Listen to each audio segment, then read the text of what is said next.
Our mean time to respond, EDR, for example, is 8 minutes. Yeah. Identity threat detection response is just a little over 3 minutes. Yeah. Hackers really don't stand a chance. No. Let's talk about canaries.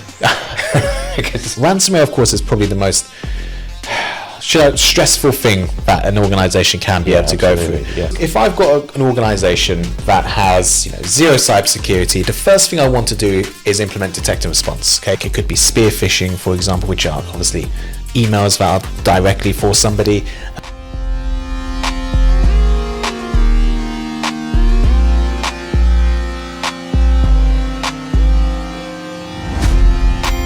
Hi everyone, and welcome to another episode of Truly Unplugged, and absolutely delighted to have a special guest with us today. We have Sasha from Huntress, who is one of their senior sales engineers. So you mentioned, part of your job is keeping up to date with things and keeping your partners up to date, like us. And that's one of the things we love about working with Huntress. You are really good at that, educating us, so we can pass that on to our clients. And of course, we use Huntress here ourselves, so we practice what we preach. And we've got all sorts of examples of where we've rolled Huntress out. In fact, I think we do have an example fairly recently with a client when we were talking about that dwell time. We rolled Huntress out, and there was potential for a hacker was actually in their system, but because we got Huntress, right, it was actually after the talk that you came to do in December. Okay. And they saw the talk and were like, yeah, we need that. So and the cool thing is that Sasha's talked about the SOC, Security Operations Center, and when we're all in bed, we would get a text message. So there's a group of us that get text messages, and then the next day, so Huntress can take action, but you don't have any access to people's data. But you can cut their account off 365, for example, or disconnect the computer from the network. No personal identifiable information is being pulled, so your data is safe from that aspect. But we have the necessary controls that if we do see a threat, maybe we do see someone trying to bypass your MFA or trying to bypass conditional access, whatever it may be, we have the detections and the capability to respond to, let's say, boot out that login, so they'd have to re-authenticate again, but also even isolating the identity, let's say, or isolating that machine. So the hacker that's attempting to re-authenticate or trying to log back in completely will cut off, because we've gone ahead and stopped that. I mentioned about our mean time to respond. EDR, for example, is 8 minutes. Yeah. And for our ITDR, which is identity threat detection response, it's just a little over 3 minutes. Yeah. Hackers really don't stand a chance. No, they've literally just got in at that stage, if even that, and then you cut them out, basically. Absolutely. And you mentioned something that was so key. When you deploy, let's say, the ITDR, the identity side of things, that we do an audit of the environments. Are there any, let's say, inbox rules that are suspicious that potentially the hacker may have done 6 months ago, for example, that's still there? And that dwell time, for example, is still having access to that environment, or they've downloaded an application that they've now created a backdoor to come back into your environment at any time that they want. This is still considered dwell time. Yeah. So we do a scan of your environment to double check, is there anything still within that environment that is potentially malicious or suspicious? And then alert you, Truly, as obviously the MSP, to be able to take action as to what do you want to do with this. But it's because of Huntress that we do these audits, that you're aware of these sorts of things. And obviously customers have no idea as to what's going on. No. This is why they rely on not just obviously Huntress, but obviously their MSPs as well. Yeah. And we've talked about dwell time a few times. Let's slip another term in here. Yeah. Let's talk about canaries. Because often when we talk to Huntress, we for some reason talking about canaries. What are they? Obviously they're yellow birds, but yes, they are. So ransomware canaries. That's the term that we use. So ransomware canaries are basically our ransomware detection. They are small honey files, and honey files are just basically decoy files that are scattered around your endpoints. So you're using those to almost catch the hacker out. Then is that? effectively, is someone touching that file? Are they deleting it? Are they encrypting it? Are they changing the name? Any of these three things that happen, we get a notification. It goes into a different triage feed, so it goes straight to the top. And what we'll do is just double check. Is someone just messing around with the file because they see it, or is somebody actually encrypting these files? And we are smart. I can just imagine now some people that utilize Huntress are probably trying to find those canaries right now. Yeah. We are smart enough to know if you're just doing it to 1, 2, but if we're seeing multiple happening in multiple directories, we know the difference between someone testing effectively and a real threat. And something that I think would be good for you to know is there's something called attack disruption that's being released, meaning that if something happens then and there, it's an automated isolation. So ransomware, of course, is probably the most stressful thing that an organization can be able to go through. Yeah. So with that mean time to respond of 8 minutes, how could we be even faster?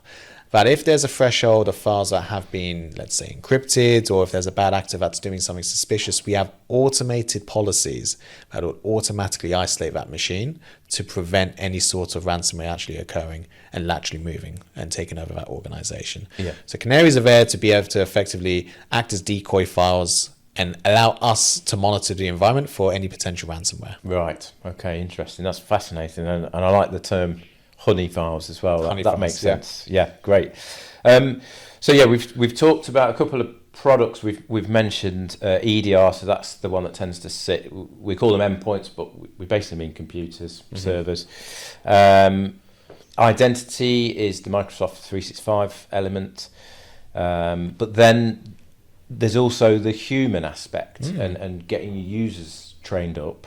So there's a system for that called security awareness training as well, which again we use here at TrulySMB. So that's actually educating end users, isn't it? Correct. And if I've got an organization that has zero cybersecurity, the first thing I want to do is implement detect and response. Okay, your endpoints, your identities, and that's great. Once we've got that in place, I want to continuously educate the staff. Okay, talk to them about cybersecurity, provide them different scenarios to catch them out so they can have that education. So our security awareness training platform will be able to provide phishing scenarios that could look identical to a Royal Mail email, just as an example there, okay?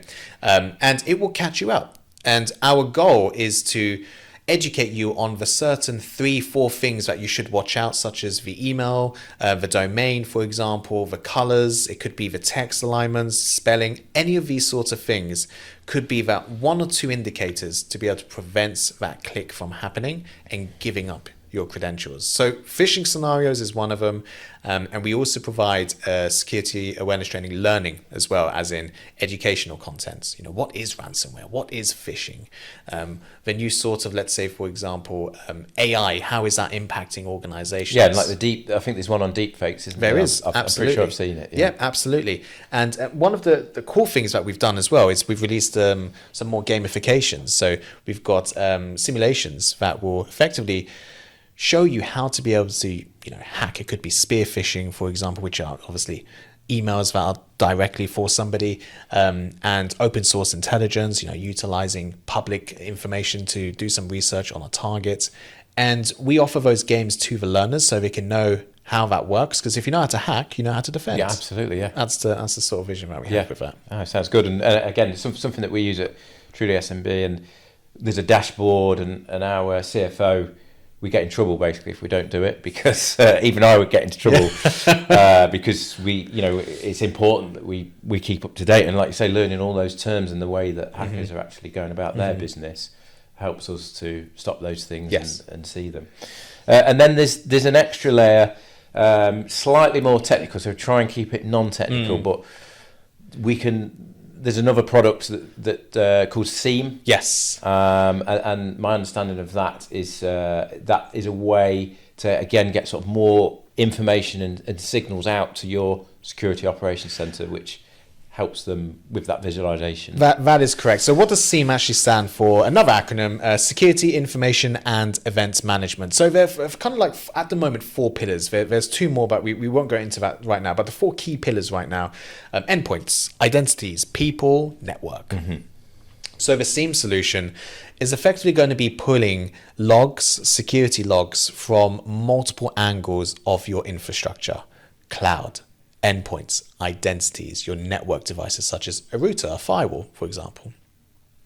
All of those logs give us extra telemetry for our SOC team to be able to effectively paint the picture a bit brighter. Yeah. Okay. Because I come across a lot of events where they say, Sasha, we found an incident, and this is the SOC team talking to me.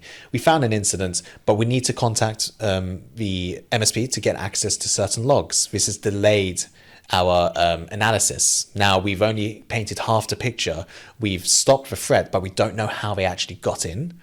It's because of the logs from the SIEM solution that would give them that extra visibility as to what's happened, putting, let's say, VPN logs, etc., or firewall logs, so they can be able to effectively figure out what's happened at what time, how did they get in, to protect you and ensure that doesn't happen again on the next occasion. I think that's a really important point as well, because it's you work with us, so if we detect a threat, it's not necessary. I mean, obviously the key thing is to stop that threat, but then after the fact, that's a key piece, is understanding, well, how did it all play out? Yes. How did they get into the system? Was it through a VPN? Was it through this user account? And you can help us to piece all that together, and almost like a breadcrumb trail, isn't it, of how it happened, absolutely. so we stop it in the future. Absolutely. And it's not just even the value of after the incident, it's also before. Because threats don't always happen on endpoints and identities. It may happen on your network. And having the SIEM solution gives us that visibility of finding those one or two logs which have actually told us, by the way, something suspicious is happening over here. We need to now investigate further. So when a threat or when something ends up kicking off on the endpoint, that means the hackers actually ended up on the endpoints. It's theirs. Right? Yeah. So we want to try and get as left as boom as we can. And one of the ways to be able to do that is introducing the SIEM solution. Right. Yeah. Well, that's been fascinating to understand all the different products on offer and how they all interact and how you detect those things. And I love that. That's a new one for me actually today, is learning about those honey files. So it's almost tempting the hackers in. Well, not in, but if they are in, go and do something and we'll get you. We'll see you. Yeah. So let's put our shoes of an SMB business leader on. What's the, it's complicated. Well, we try and decomplicate it, but it can sound complicated. So where do you get started with it? I mean, we often talk to our clients about the best thing to do is have these different layers, which we've kind of touched on. But where do we get started with switching this cybersecurity on? Yeah, like there's organizations that I work with that have no idea as to how cybersecurity work, for example, and really it's trying to understand where your risk is. Okay, so you've got endpoints. Right, so we need to be able to ensure that those are protected, for example. You obviously use Microsoft 365. We need to make sure your identity is protected. But the first thing is, don't do this by yourself, okay? Contact, that particular company. In this case, obviously, Truly is going to be a fantastic company to be able to reach out. So that I don't know what I need. Can you be able to identify those gaps for me? So identifying will be really important. And there's a cybersecurity framework called NIST cybersecurity framework, which is really good for this. So you need to identify your risks, your assets. You need to protect them. Okay, identify, protect, detect. You need to detect any threats, and when you detect the threats, how are you going to respond? Okay, responding to an threat, that's where you bring in your Huntress tools. Okay, and then when an incident actually does occur, do you need to roll back to a known good backup, for example? And that's where recover comes in. So the NIST cybersecurity framework is a really good fundamental way to identify all the way down to recover in a cybersecurity incident. And a lot of people, again, they'll be saying to me, right, but how do I do that? But that's where you don't go and do this by yourself, because I feel like if you do it by yourself, you're still going to have gaps. There are dedicated cyber experts out there that will be able to provide you the necessary information to be able to provide, right, this is what you have. Let's learn a little bit more about your organization. Right, you do a lot with emails. We need to make sure your emails are protected, for example. But implementing 2 or 3 different layers will get you so protected to a point that if something does occur, there's a good chance we could be able to stop it. But the thing is, with a lot of organizations out there, is that I'm worried it's going to cost me too much, for example. cybersecurity, having good cybersecurity doesn't need to be expensive. No.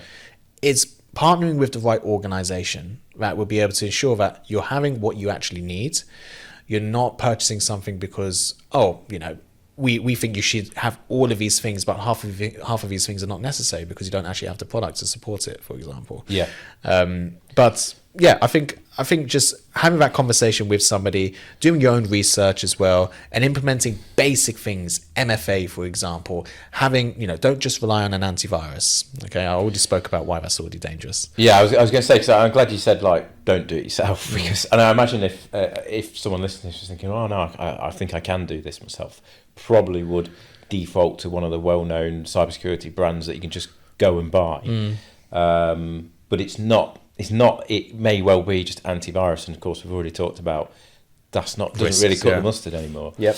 And also, a good example as well is, Huntress only work with partners, don't they? So you will only work with like MSPs. Yes, because we're channel first. Yeah, so it's because you need that.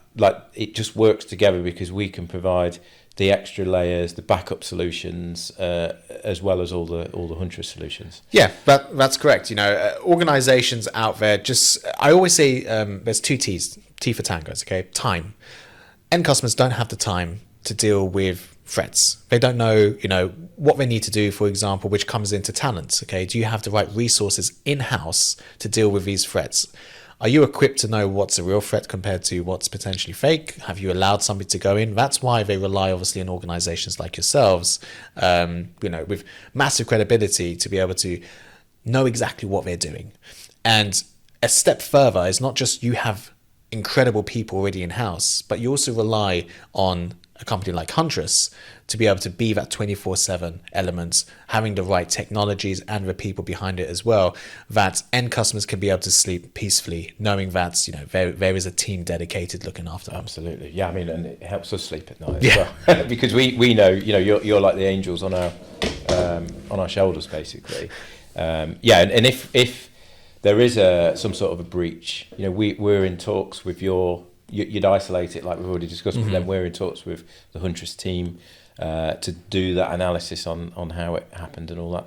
So there's a lot of support there for MSPs like us. And I do love that because I do have a lot of contact with your team, and they're not shy to speak to the SOC team. So if they do feel like they need to have a SOC analyst call them because there's something critical that's going, we will do that with you. We will help you. We will jump on a call, make sure that organization is protected and safe, and ensure that we're minimizing the blast range as much as possible. And I know your team are definitely making the most of that functionality. Yeah, absolutely, yeah. So I think then if we sort of summarize it into a bit of a checklist for SMB owners, it's don't do it yourselves. It's a layered approach. Yep. Think of a castle. Yeah, Go for it. Well, I was just thinking of a castle. You've got your gates, you've got your towers, you've got your walls, for example. What happens if you just have a gate? Then they could just go around the gates. You need to make sure you have your walls. You need to make sure you have your archers that they're spotting to see if there's any sort of issues out there. So having those multiple layers of defense means if one fails, there's a very good chance that the second one can be able to detect it. And if you want to go even simpler, think of a house. You've got your locks. Think of that's like your antivirus. You've got your EDRs, kind of like your door.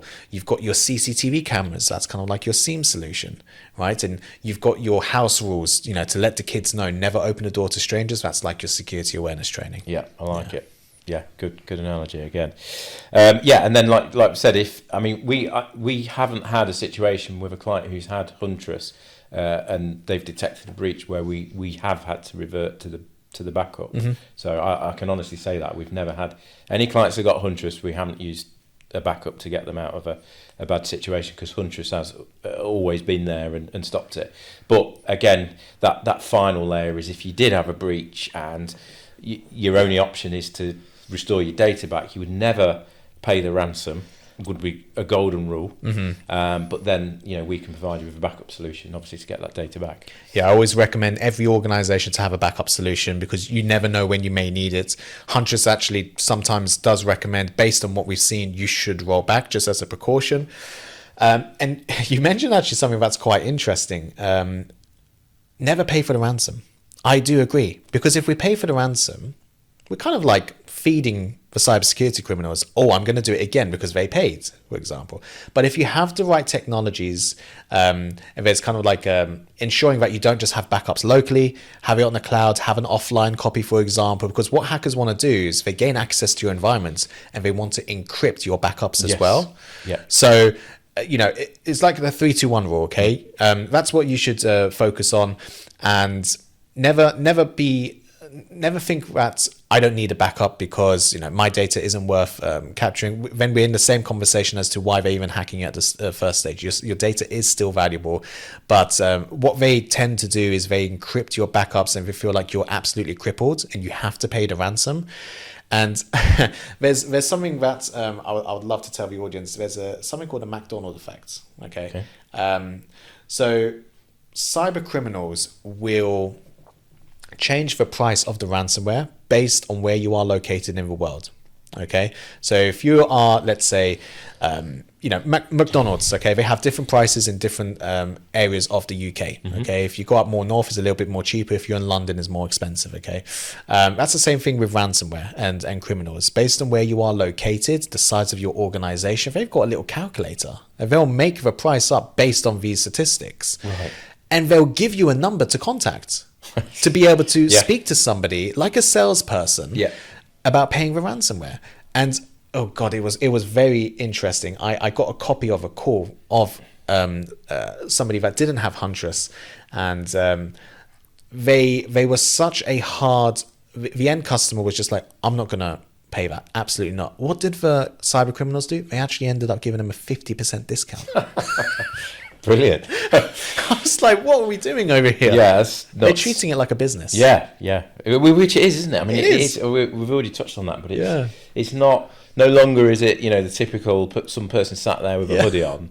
It's just an office that people go to. I'm going to do a bit of hacking today. That's just their job. And they're making money from it. Yeah, that is a lot of money. Absolutely, a lot of money. Right. It's been fascinating to understand all about Huntress, how you got into it, and then obviously we talked about what the checklists and things like that for our clients. Let's talk a little bit about the future.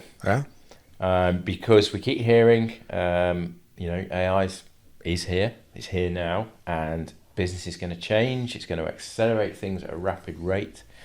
How do you see that affecting the cyber world?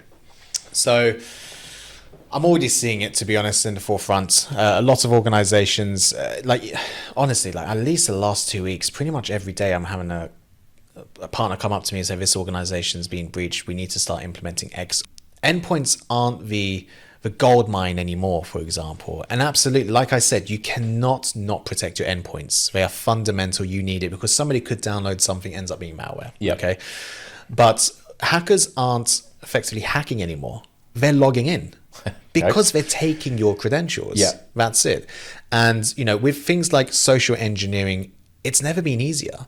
So I spoke about that AI deepfake, for example. But what I am seeing, which is happening a lot now, is that there are basically AI models that have a specific task and they repeat it.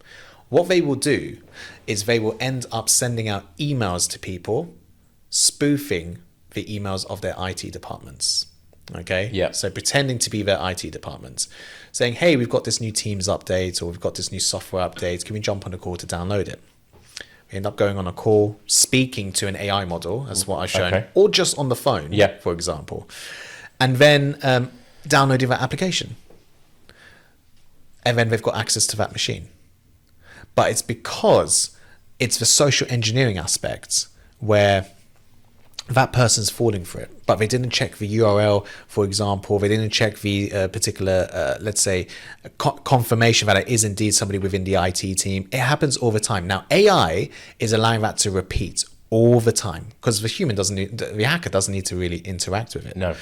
So identities are being compromised rapidly. I think in the next 12 to 24 months, I would say personally, I think we're going to see a far larger impact from the identity space. So this is where we're talking about Microsoft 365. Absolutely. Those sorts of like SaaS applications. Absolutely. Because if I can get access to one identity, I can access everything that identity can be able to do with things like SSO.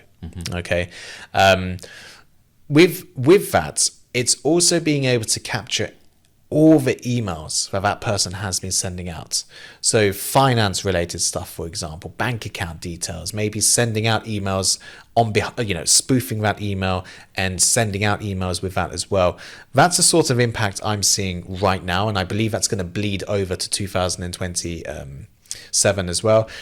The next thing, and this is quite interesting. So we spoke about identities. Let's speak about endpoints. There was a 277% increase from 2025 to 2026 of RMM attacks, remote monitoring and management. Yeah. Okay. So that's the tools that, say, MSPs use to connect to your computer to fix it. Yes. Yeah. And what hackers are doing is that once they gain initial access, they gain access to that endpoint, they will download and utilize a RMM tool that they have access to so they could try and stay within your environment. Could you imagine the sort of damage they can be able to do with that? Yeah, and start scary, pushing out scripts, making changes whenever they want to. That's when that dwell time starts. And this is also called persistence. They're staying within your environment for as long as possible. That's a massive increase. 277%, I think, is going to get larger next year, personally speaking, because it is successful. Yes. Yeah. And that's why we need something like an endpoint detection response on that. Okay.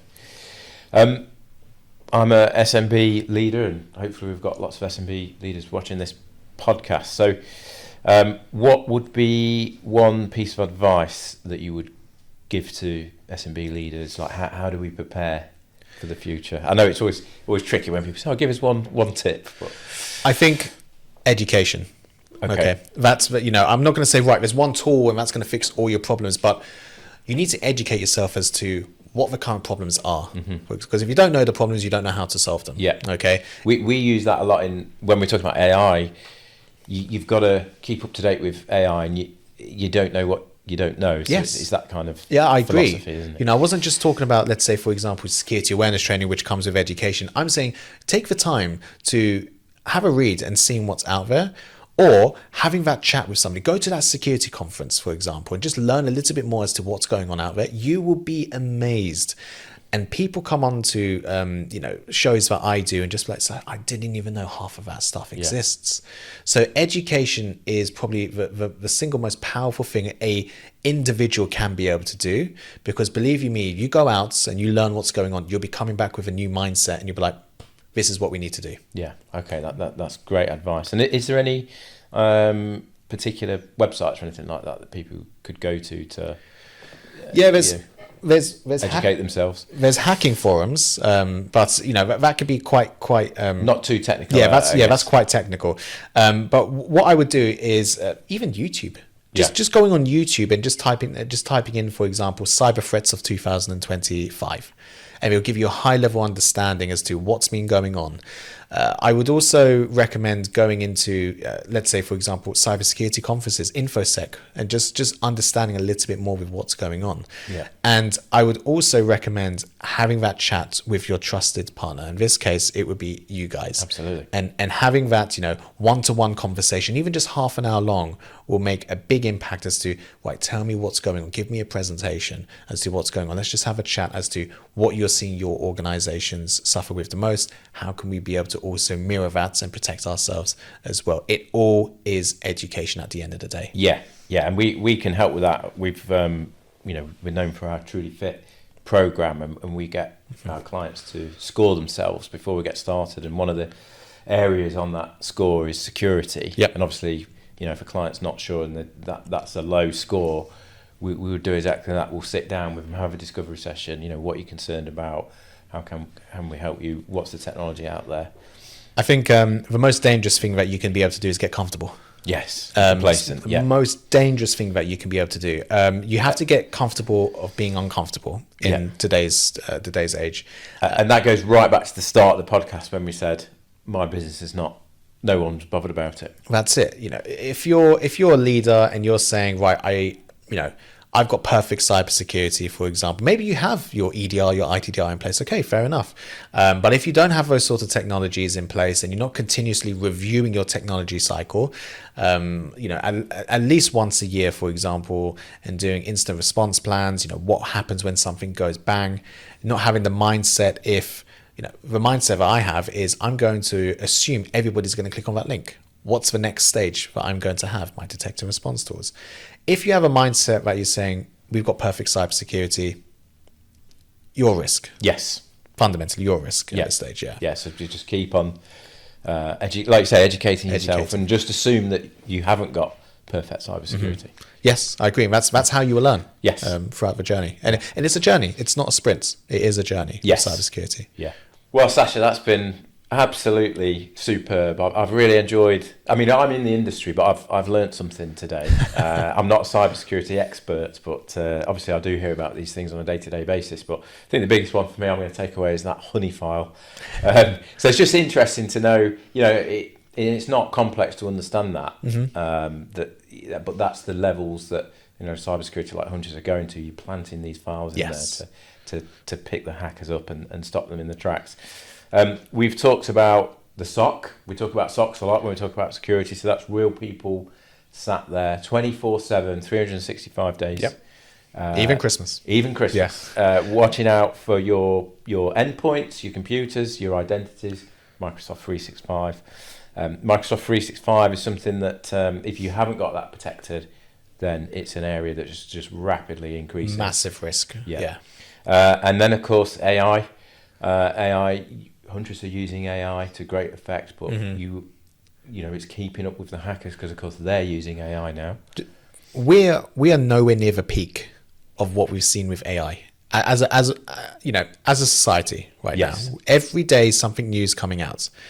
That means that not only organizations are getting more powerful based on the AIs that they're using, but hackers are getting more powerful as well. I am, I study this. I do this a lot. I'm generally nervous. This is quite concerning for me to say that. I'm generally nervous to see what happens in the next 2 years with AI. But it's that continuous enforcement, education, and having the right people in the technology that's going to be able to keep you a low risk compared to somebody that's not having these things in place. Yeah, absolutely. And one of the terms as well that I really like was when you said, just don't assume that your cybersecurity is perfect, because there's probably always something that you could improve on. So I think that's great. Absolutely fantastic. Great to have Huntress as a partner. Like I said, it doesn't just help our clients sleep at night, it does help us sleep at night as well, knowing that we've got you there 24/7. So thanks very much for coming in, Sasha. Really appreciate it. And last thing from me is, if you are concerned about your cybersecurity and you want to talk to us, then please reach out and we'll set a session up. If even you want to go a little bit deeper, we've got Huntress on. You would join us on a call. More than happy to. Yeah, absolutely. So that's the level of relationship that we have with Huntress. And if you are concerned about your IT on a whole, then please have a look at our Truly Fit program. You can do the assessment for free, and as I said, there is a security element on that. And then off the back of your results, we'll reach out to you and book one of these discovery sessions in. Brilliant. Thanks, Sasha. Thank you so much. Appreciate it.